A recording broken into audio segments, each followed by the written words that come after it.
सभी साथियों को मेरा नमस्कार, स्वागत है आप सबका। आज 11 दिसंबर के जनसत्ता विश्लेषण में आइए शुरू करते हैं आज का जनसत्ता विश्लेषण बिना किसी देरी के। पहले पेज पे आज खबर हमारे राज्यसभा को लेकर है, तो विपक्षी दलों ने अविश्वास प्रस्ताव चेयरमैन साहब के खिलाफ लाए। राज्यसभा में 72 साल के इतिहास में पहली बार, हालांकि सिरे चढ़ने कोई उम्मीद हालांकि सिरे चढ़ने की कोई नहीं उम्मीद, मगर फिर भी एक प्रस्ताव लाना बहुत बड़ी बात है। असल में राज्यसभा के माननीय सदस्यों ने ये कहा कि धनखड़ जी जो हैं, मैं एज अ चेयरमैन उनको एड्रेस कर रहा हूँ, क्योंकि एज अ चेयरमैन ही उनके खिलाफ प्रस्ताव लाया गया है सभापति के खिलाफ कि वो सही से काम नहीं कर रहे हैं और निष्पक्ष नहीं है वगैरह वगैरह। विपक्षी ओर से कांग्रेस नेता जयराम रमेश और नासिर हुसैन ने राज्यसभा महासचिव पीसी मोदी को नोटिस सौंपा।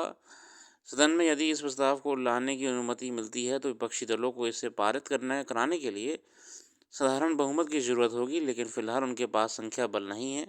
वर्तमान में राज्यसभा कुल 243 सदस्य हैं और इसमें सत्तारूढ़ राष्ट्रीय जनतांत्रिक गठबंधन राजग के पास बहुमत है। विपक्ष ने इस बात पर जोर दिया कि उसके इस कदम के पीछे संसदीय लोकतंत्र के लिए लड़ने का एक मजबूत संदेश है। संविधान के अनुच्छेद 61 में उपराष्ट्रपति की नियुक्ति और पद से हटाने से जुड़े तमाम प्रावधान किए गए हैं। जो आर्टिकल 67 है हमारा, उसमें ये प्रावधान दिए हुए हैं। उपराष्ट्रपति को राज्यसभा के प्रस्ताव जो सदस्यों के बहुमत से पारित किया गया हो और लोकसभा द्वारा सहमति दी गई हो के जरिए उनके पद से हटाया जा सकता है। तो ये प्रॉपरली अब संसद में परस्यू करा जाएगा माननीय सदस्यों द्वारा। आगे बढ़ते हैं।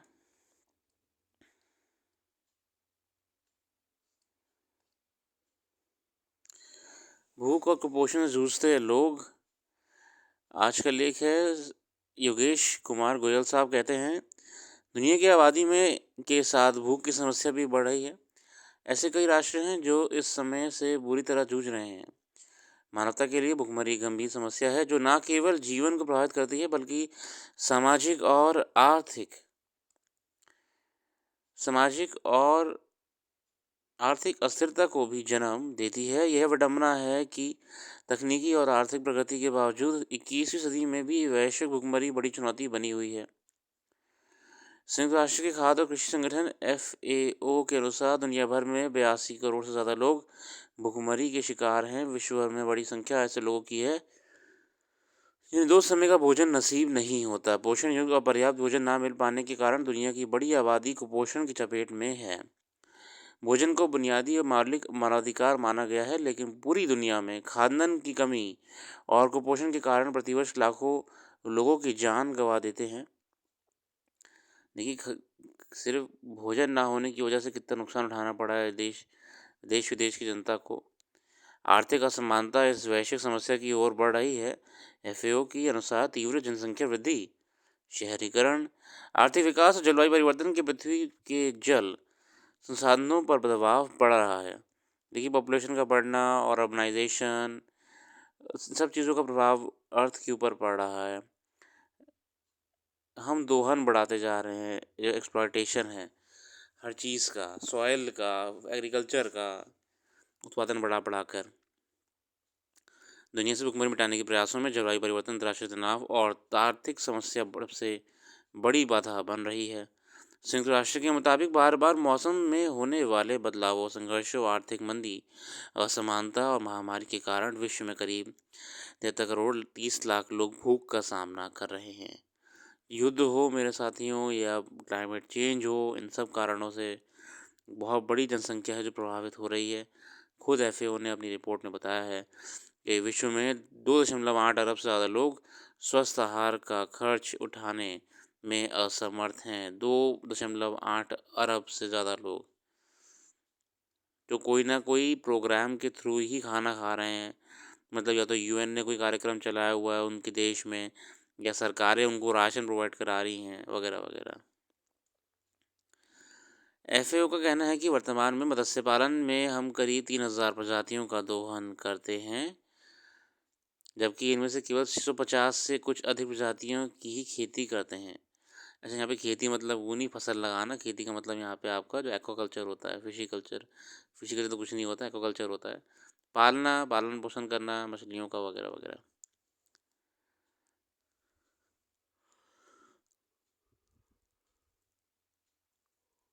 मत्स्य पालन कहते हैं हिंदी में। जलीय खाद्य पदार्थ भी सूक्ष्म पोषक तत्वों की कमी को दूर करने में भूमिका निभाते हैं और अपनी विविधता से जलीय खाद्य प्रणाली मानव के लिए पोषण और खाद्य सुरक्षा सुनिश्चित करते हुए एक अद्वितीय और महत्वपूर्ण खाद्य स्रोत बनती है। वैश्विक जल एवं खाद्य प्रणालियों की रक्षा करते हुए पूरी दुनिया में मौजूद चुनौतियों से निपटने के लिए अब लोगों द्वारा कृषि खाद्य प्रणाली में जल के कुशल उपयोग को सुनिश्चित करने की आवश्यकता महसूस की जाने लगी है। सुरक्षित जल और खाद्य सुरक्षा के लिए जरूरी है कि दुनिया भर के देश पारंपरिक ज्ञान की शक्ति का पूर्ण उपयोग करते हुए विज्ञान और नवाचार के माध्यम से जल संशोधन संसाधनों की कमी और जल सुरक्षा मुद्दों के नए समाधान ढूंढने के गंभीर प्रयास करें। देखिए, समय रहते नए प्रयास और नया इनोवेशन तो करना ही पड़ेगा, वरना ये समस्याओं को निपटाना इतनी बड़ी आबादी के लिए बहुत मुश्किल हो जाएगा। अरब अरब लोग भूखे कुपोषण से गुजर रहे हैं। मानवीय तकाज़ा ये असल में बांग्लादेश को लेकर है कि एक ज़माने में भारत से कितनी मदद मिली है बांग्लादेश को। ज़माने में क्या बात कर रहे हैं, हम तो इस सरकार की ही बात करें अगर, तो भारत सरकार जो मोदी गवर्नमेंट है, इन्होंने पावर सेक्टर, एम्बुलेंस, स्कूल्स और पता नहीं क्या क्या बांग्लादेश को दिया है। मगर आज जो बांग्लादेश में हो रहा है ये बहुत दुर्भाग्यपूर्ण है कि आज हमको ही आँख दिखाई जा रही है। वहाँ के सेना के अधिकारी ऐसी बातें कर रहे हैं कि वो कुछ भी कर लेंगे वगैरह वगैरह। पाकिस्तान से दोस्ती कर रहे हैं, पाकिस्तान का कारोबार, पाकिस्तान से ट्रेड अलाउ कर रहे हैं, पाकिस्तान से एंट्री अलाउ कर रहे हैं।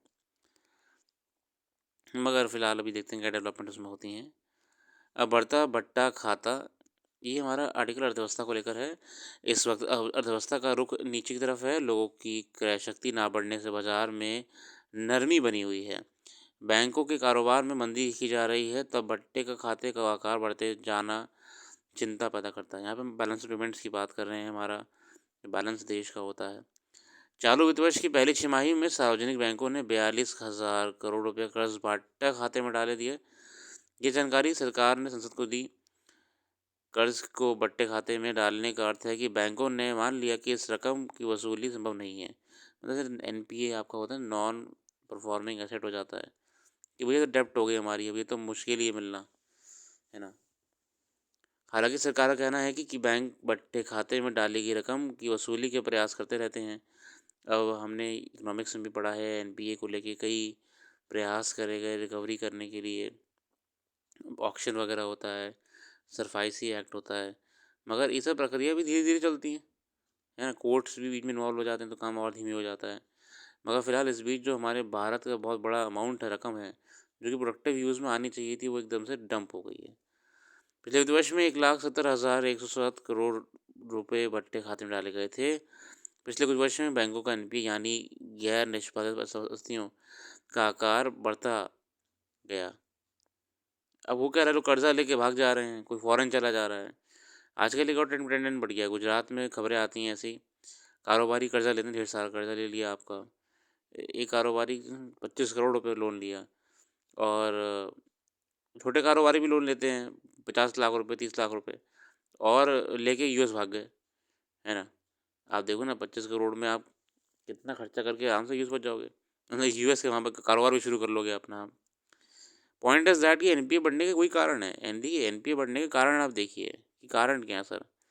पहला कारण तो ये है कि एक बंदा ये था, उसने कारोबार डाला, कारोबार उसने शुरू करा, और सर्टेन सरकमस्टांस ऐसी रही कि कारोबार नहीं चल पाया उसका, तो वो पैसा वापस रीपे करने में असमर्थ हो गया। ये मैं एक नेचुरल कंडीशन बता रहा हूँ। मगर एनपीए बढ़ने का एक दूसरा कारण भी निकल के आ रहा है, जो कि बहुत बड़ी चिंता है। भारत में ट्रेंड बन गया है कि बैंक से लोन लेकर लोग कारोबारी मान लीजिए भी करिए, देखिए मैं यहाँ पे सैलरी क्लास को क्यों नहीं मानूँ, वो कोई भाग नहीं सकता, उससे अकाउंट से कट जाएगा सब कुछ, कहाँ जाएगा नौकरी छोड़ के। बिजनेस क्लास एकदम से मोटा लोन ले रही है और भाग जा रहे हैं, या तो अपना राज्य बदल दे रहे हैं, चलो राज्य में नहीं, आजकल तो सीधे फॉरेन भाग जा रहे हैं, कोई भी देश पकड़ ले रहे हैं वहाँ चले जाते हैं। ये भी एक कारण हो रहा है एनपीए बढ़ने का। बोगस कंपनी के नाम पर लोन ले लिया, कंपनी ना आगे एग्जिस्ट करती है, बोगस प्रोजेक्ट्स के नाम पर लोन ले लिया कि हम ये प्रोजेक्ट बनाएंगे, प्रोजेक्ट में ये होगा वो होगा, चांद सितारे होंगे। बट फिलहाल कई कारणों में से ये भी कारण है, मैं सिर्फ एक कारण को नहीं कहता हूँ, there are multiple factors involve. Natural losses भी हैं लोन डिफ़ॉल्टर्स के, कुछ विलिंग, जब तो कहते हैं विलफुल डिफ़ॉल्टर कहते हैं, एक टर्म जो आपने इकोनॉमिक्स में पढ़ा होगा तैयारी करते वक्त भी, विलफुल डिफ़ॉल्टर। ये सब कैटेगराइजेशन है कि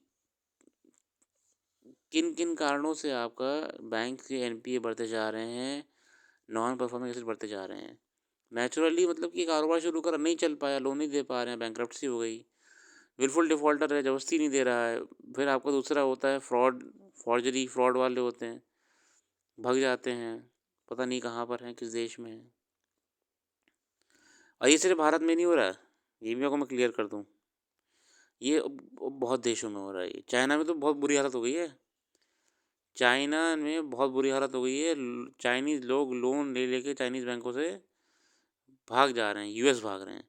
वो नहीं डोंकी रूट जो है, जो आपका नॉर्थ, ये पनामा वाली रूट है ना,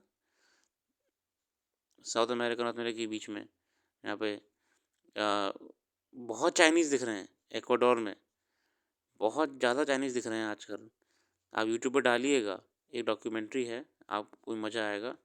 वॉकिंग, या तो वॉकिंग द लाइन है, वॉक द लाइन है, वॉकिंग द लाइन ही है, द लाइन। और ये है सीएनए की तरफ से, ये न्यूज़ चैनल है सिंगापुर का, बहुत ही बड़ा न्यूज़ चैनल है, ग्लोबल न्यूज़ चैनल है सीएनए का। ये डॉक्यूमेंट्री है, इन्होंने बहुत चीज़ें कवर करी हैं डॉक्यूमेंट्री में, 3 एपिसोड की डॉक्यूमेंट्री है, तीनों देखिएगा, बड़ा मज़ा आएगा आपको भी।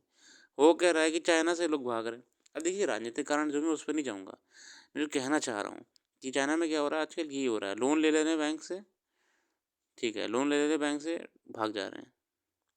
ये भी कई कारण होते हैं, ये भी कारण होते हैं कि बैंक का जो पैसा, चलो आना भी हो रहा, आने वाला भी होता है ना, वो भी आने से रह जाता है।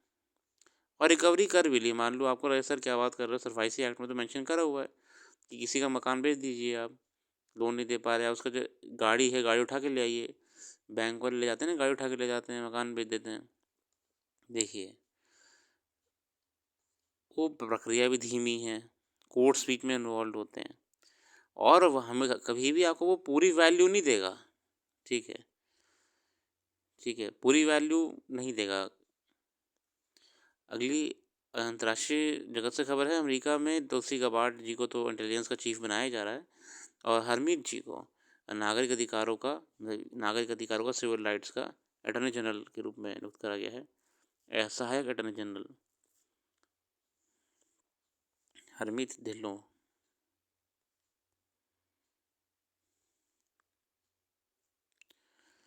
इसी साथ आज के देखते हैं, बाकी जो भी करंट अफेयर्स यहाँ पे हम डिस्कस नहीं कर पाए हैं, आपको वेबसाइट पर अपडेट कर देंगे। वेबसाइट का लिंक डिस्क्रिप्शन में मौजूद है, एक बार ज़रूर जाके विज़िट करिएगा। और कल फिर आएगा नई वीडियो के साथ, आपको देश विदेश में चल रही खबरों के बारे में अवगत कराएंगे। धन्यवाद।